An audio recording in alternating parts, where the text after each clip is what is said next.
Hello, Robin Hanson. Hello, better lighting and I'm set here.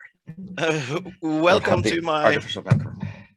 welcome to my show. Thank you Thank you. for wanting to ask or answer some questions. Happy to talk to you. It's now 10:42 here, and I'm hoping to go out to lunch about noon, if that's feasible. Yeah, this is all up to you.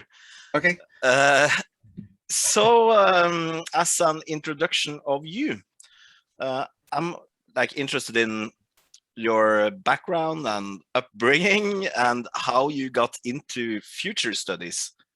Is there a special event in your younger years that or a book or a person that woke you up to this huge question?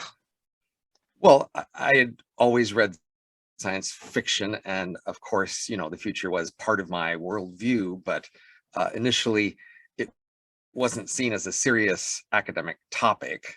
And so I followed along with serious academic topics like physics and philosophy of science and computer science. And then in 1984, I graduated from Chicago and took 2 masters and went out to Silicon Valley and started to hang out with people who had particular future visions.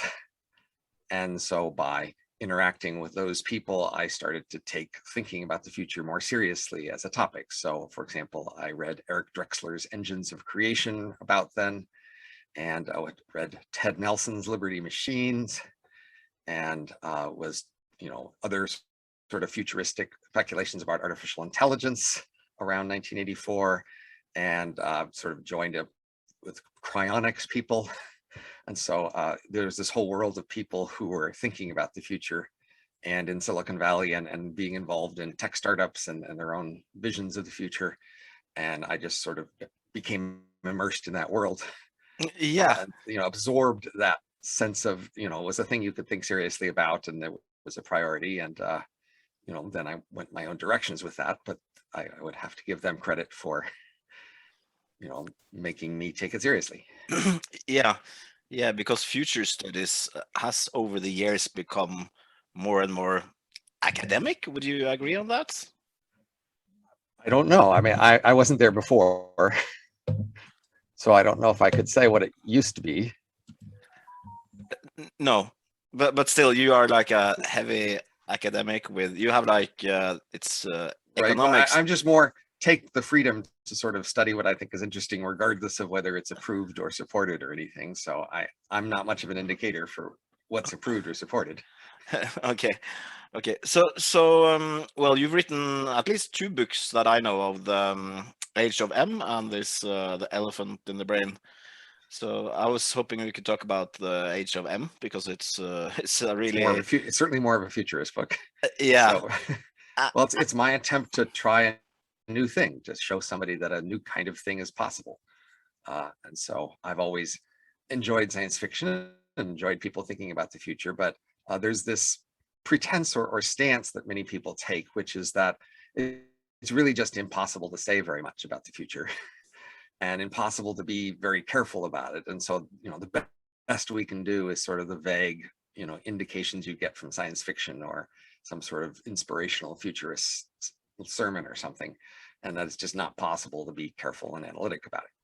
And so I was trying to show that it's very possible by taking a set of very, standard assumptions, but relatively specific technology assumptions, and then work through their consequences to say, if this technology appears, at this point in our trajectory, then this is how it would play out.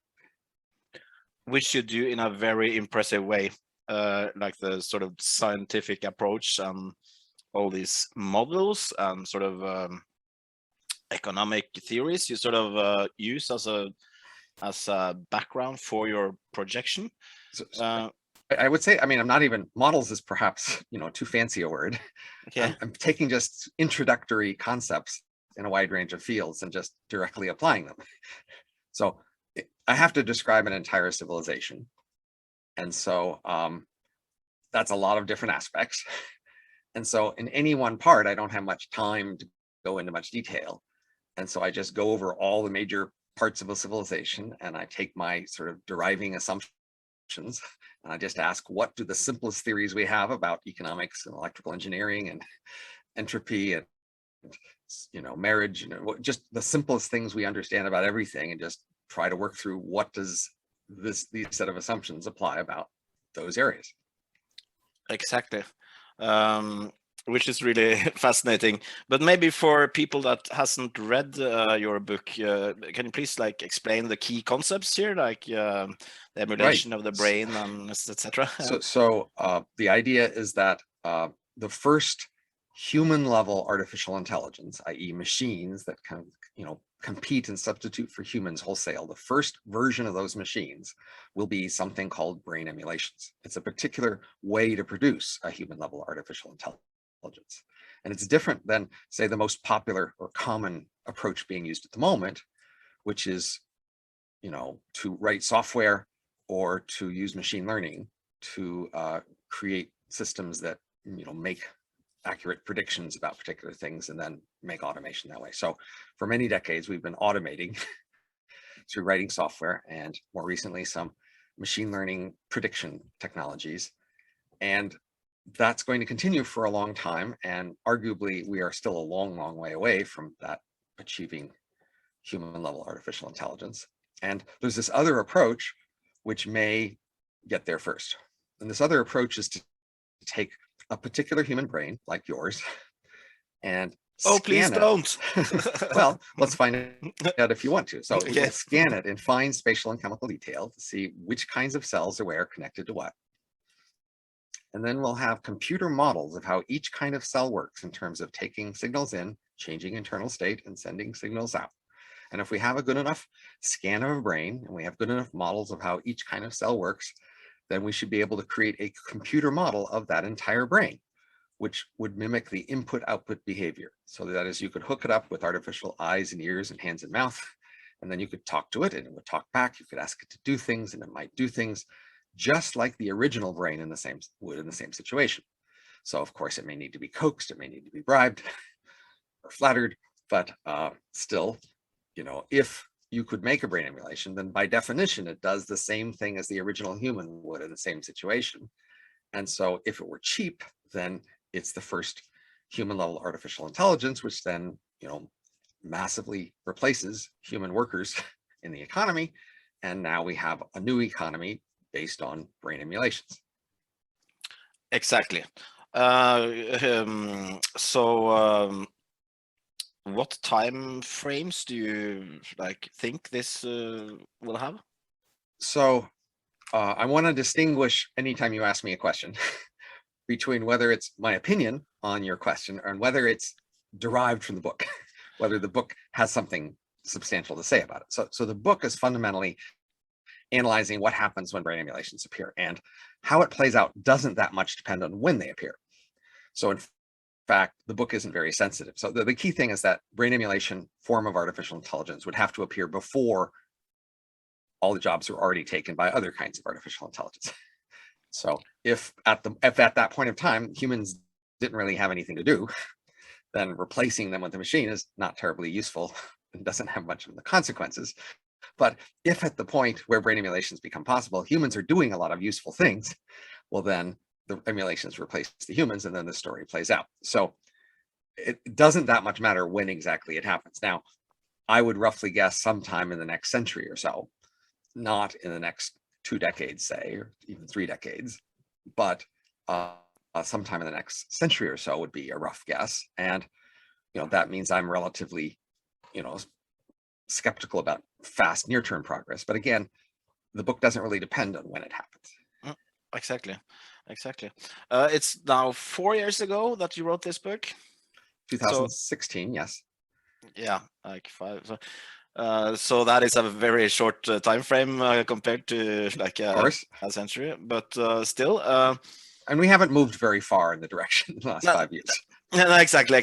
So, but I was thinking more of what are the key technologies that already exist that would lead to an age or an EM society? So and the key thing, how are they developing? And yeah, do you see any progress? So there's 3 technologies that have to each reach a sufficient level before the whole thing is possible.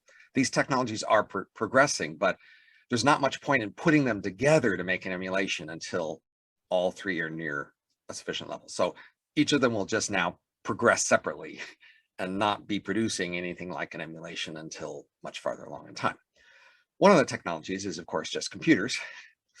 And the computers are progressing for independent reasons, and they will continue to progress. And arguably, they aren't even now at the level that would be required to be cheap enough and fast enough to support this. The second technology that's required is scans, brain scans. You need to be able to take a actual human brain and scan it in fine spatial and chemical detail. And we can actually do that with, say, something like a mouse brain. We've done scans of mouse brains. Now, we don't exactly know which scan details are important yet. So, so until we start trying, we won't actually be sure of that. But there are, decent mouse brain scans, which might be sufficient if it turns out that the kinds of details they have are the relevant details you need. Or it might turn out that you need some other details because we haven't quite figured that out. But, mouse brains are already there. And so plausibly, scanning technology might be the technology that'll be ready first. And it's a matter of timing. Like if you can do a mouse brain, then you can do a human brain in only 1,000 times as much longer time. A mouse only has about the 1,000th the volume of human brain. So it's about cost. So initially, all you need is just one very expensive scan that might take $10 billion or something. Later on, the scans would get cheaper, and then more scans would be possible. So first technology, computers. Second technology, brain scans. And third technology is brain cell models. That is, we need to know a computer model for each kind of brain cell in terms of how it takes signals in and how it changes state and sends signals out. Now, we do seem to have decent models of a number of kinds of brain cells, but we just need it for all of them. Yeah, all of the exactly. kinds of brain cells. And, there might be, 100,000 types, in which case we'll need 100,000 models for each of these types. So, and this is the, technology for which it's hardest to predict when it will be done. That is, modeling is the sort of thing, and that until you have a model that's good enough, you don't know when you will. But it's also one of the things where the smallest amount of effort is going into. And so if we thought we were getting close on the other 2 dimensions, then you could put a lot more resources into the modeling part of it and presumably accelerate it greatly. So modeling is mostly done as an academic sort of exercise. And a lot of brain modeling goes at larger scales of brains. And for brain emulation, we don't really need larger scale models. We don't need to know how it all works at a larger scale. All we really need to know is each cell and how it takes signals in and sends signals out. And so it's really only that part of the literature that's relevant. And again, we're a long way off, but we aren't spending very much money on it. We plausibly could throw a lot more money at it if we thought we were close on the other things. And then, then that would be the most uncertain part. Exactly. So these three sort of basic technologies that evolve separately and then at a certain moment sort of snap together and actually make it happen. Didn't Neil Stephenson write a book about this sort of topic, a rather long science fiction book? Many people have written science fiction books about, so including brain emulations. It's really a trope from a long time ago. A recent book, I believe, was about sort of a heaven scenario by Neil Stephenson. And similarly, there's a TV show that came out called Uploads. And so, one thing people imagine about brain emulations is that they are put into some sort of heaven or hell. And so it becomes a sort of afterlife scenario where you live a life, and then when you die, your brain is scanned and you become an emulation. And now you're put into this other world, and this other world is like a heaven or hell in the sense that it's not useful there. It's not doing anything there. It's just for you to experience. And this is your reward for a productive life beforehand.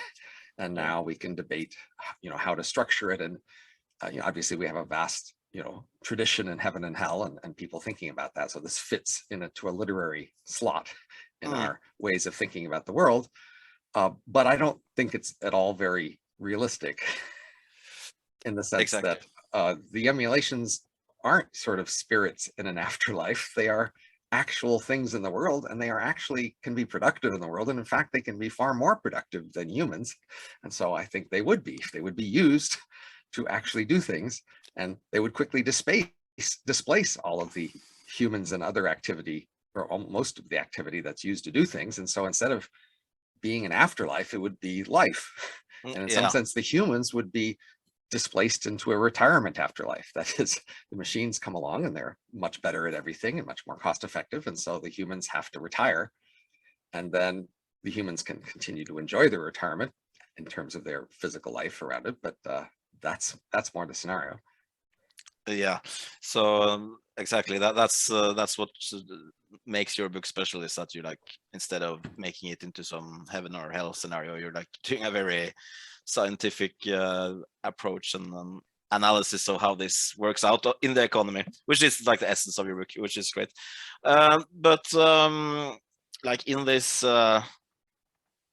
when these technologies sort of are maturing and maybe someone starts to do the first pilots and something, and then of course the opportunity to enhance the emulated brain, which again, as you described, gives like more intelligence, more efficiency, more, yeah, creativity also maybe. Uh, uh, like this is like applies to all technologies, like the first mover advantage. Like, so say if China suddenly has produced like 1,000 M's that do their financial analysis or economic analysis, wouldn't that like totally disrupt the entire global system? And Well, how could we like sort of I mean, the arrival of defend brain against? emulations will definitely disrupt the world. That is, it's analogous to the farming revolution or the industrial revolution in terms of the magnitude of the change, or even the introduction of humans. So it's definitely a really big deal. And almost surely, whoever is first in the new area will gain advantages by being first, at least if they do it right. Now, there are many actual cases in history where the second mover got the biggest win over the first mover. So you might, for example, enjoy Excel as the spreadsheet and think, the first mover spreadsheet sure got an advantage, but Excel wasn't the first spreadsheet; it was the second. And so often, the very first movers don't do a very good job of it, and then second or third movers are the ones who do the winning. But still, the 27th mover rarely has the big wins. But also, don't you think that these sort of technologies are hard to, since there's so long development or trajectories of their development, don't you think that this sort of knowledge will be, if not common, but also like, but at least available for most, say, states or corporations? Well, so in an early technology change scenario, you have to ask which are the aspects of the technology that are easy to copy and easy to, find out through spies and intelligence, and which are the kinds of the parts of the technology that are hard to do that way, where you sort of have to have been doing it and be close to it to really understand it. So in the brain emulation scenario, we can distinguish the scenarios based on which is the last technology to be ready. So for example, if we have decent scans and we even have decent brain models, but the computers are just not cheap enough, then we would be waiting for the price of computers to fall down to a low enough level. And then that would be a scenario where this technology would be very broadly accessible. That is, as soon as the computers were cheap enough in any place, they would be cheap enough everywhere. And then everybody would be switching at roughly the same time in the same way. And then there really wouldn't be much of a local advantage under that scenario.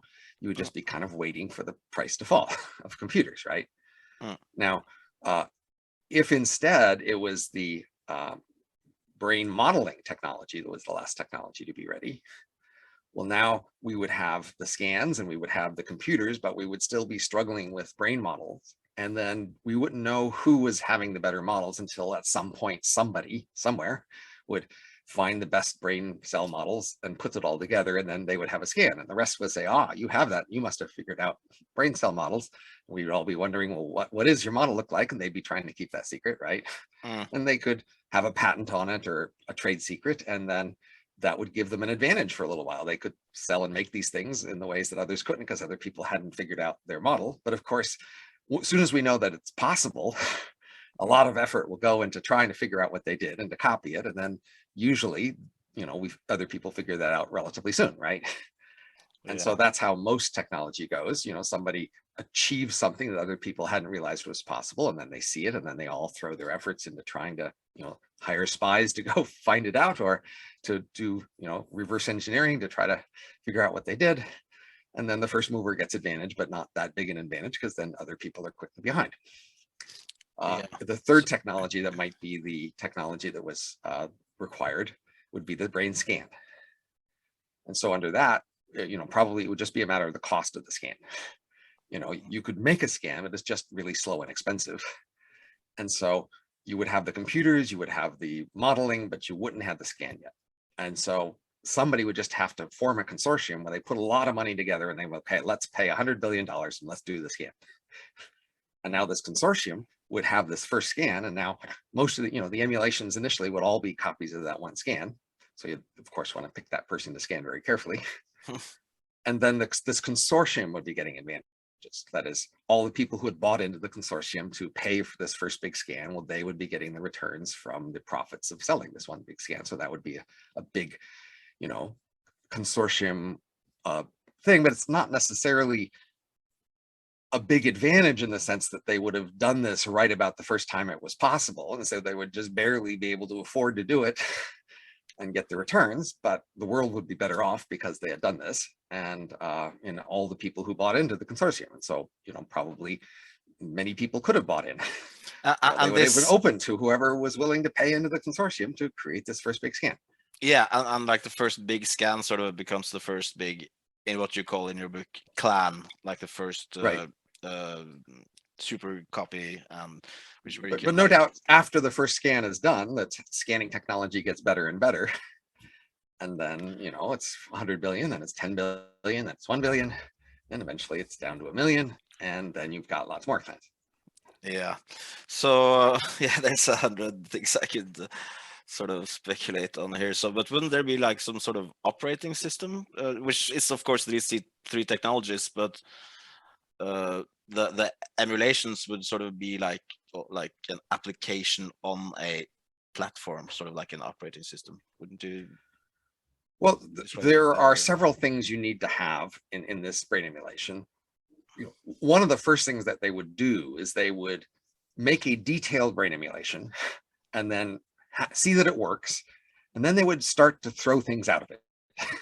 They would ask, okay, what can we get rid of and have it still work?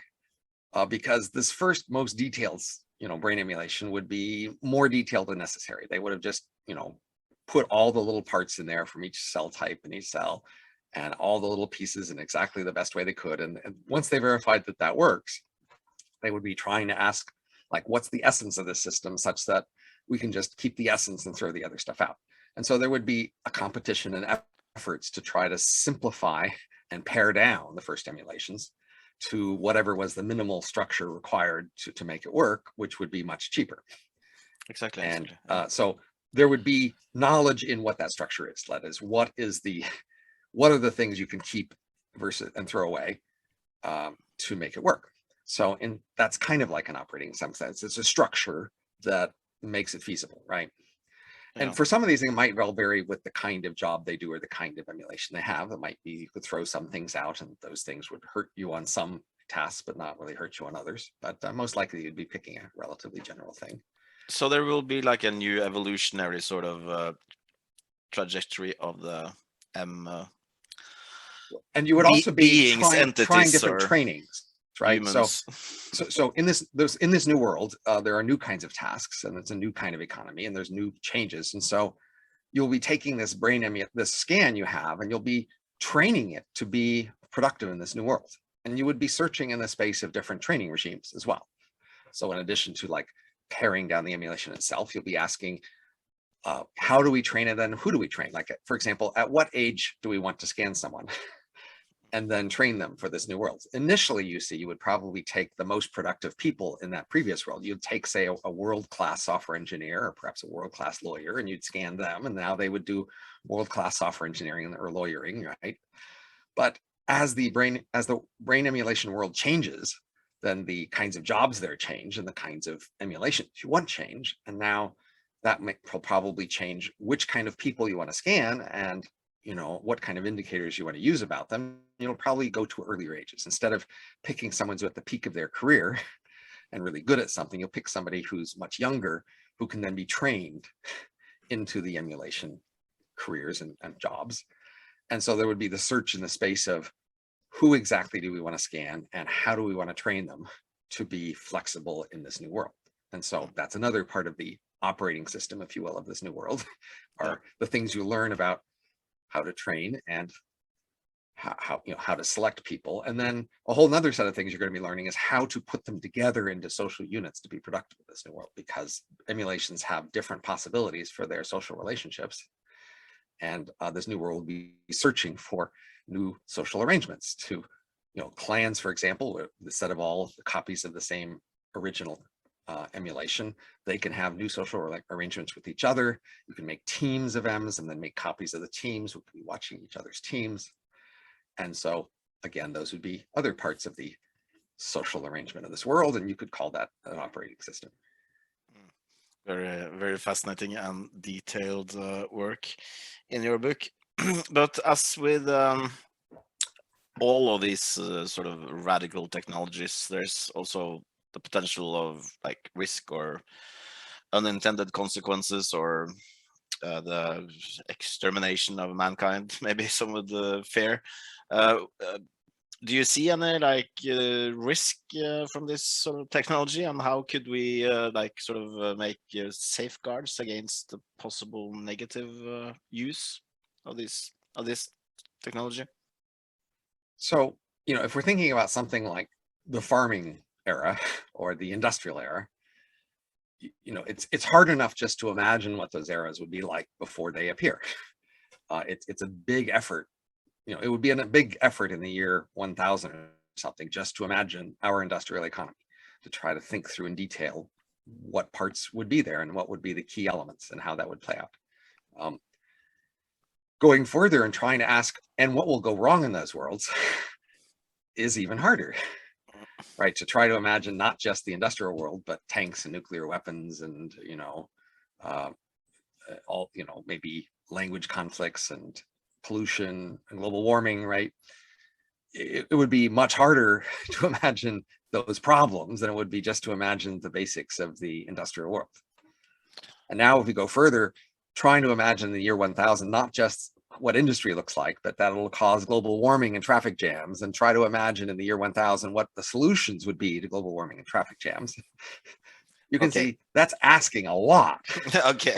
People trying it's to look ahead, right? Question. Yeah, I know it's a tough question, but I thought you maybe had a few thoughts. So I mean, like there are just even generic problems that would appear, that are problems now that would continue to appear. So, for example, emulations don't need nature in the same way that we do. That is, we're biological, and so we need air to breathe and water to drink, and food to eat. And so if we destroy our air, food, and water, then we're in trouble, right? Brain emulations don't need biological air, food, and water. And so if they destroy nature, they will still continue.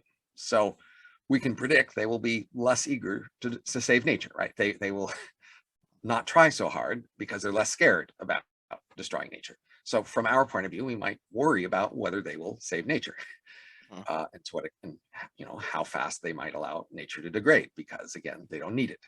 But of course, from their point of view, this isn't a problem because they have avoided the problem of being tied to nature, right?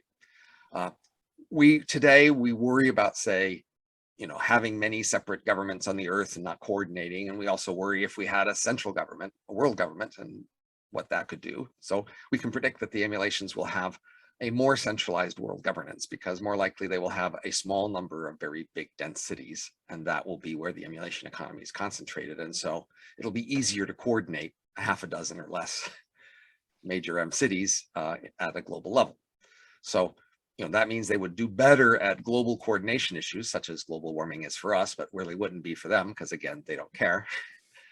But that raises the risks that we might worry about from a world government, right? If there are things you think that a world government might do wrong, then you should be a bit more worried about the emulations producing that.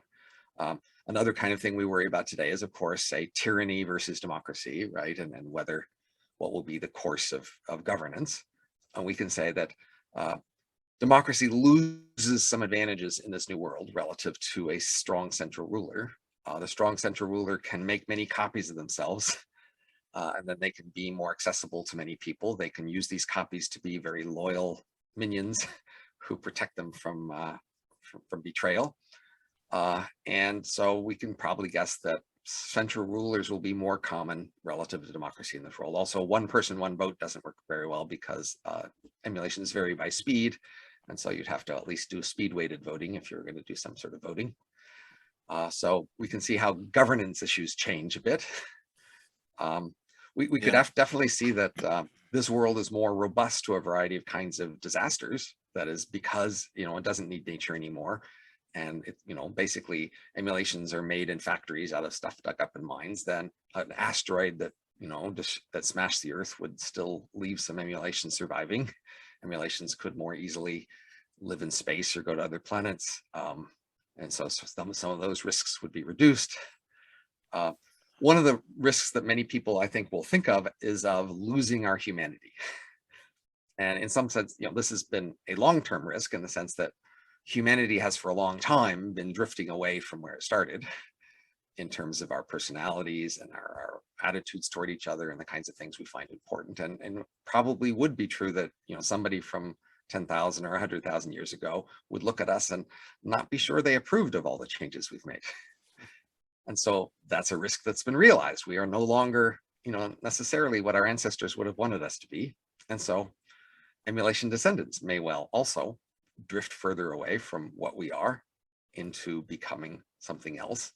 And, that's a generic risk that's always been there and would seem to be endemic, that it's sort of, there's no obvious reason why future environments should be very much like the environments our distant ancestors involved in. Probably the future environments our descendants will be in will be more and more strange relative to us and our ancestors. And so how they change to adapt to those environments will also move them farther away from us.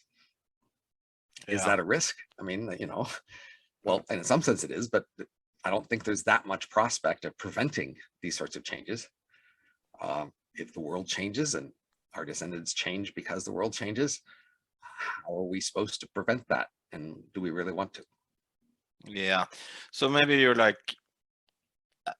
you're producing a lot of new questions. You're of course answering a few, or speculating on a few topics and sort of do that very scientifically, but you open up so many other questions. So are you planning a new book or in this sort of landscape of thoughts? Would you consider writing a science fiction book, or? I would consider collaborating with somebody else to write a science fiction book. So I have many pages of notes where I've sort of worked out different sort of conflicts and characters and settings that I might try to think through in a world like this.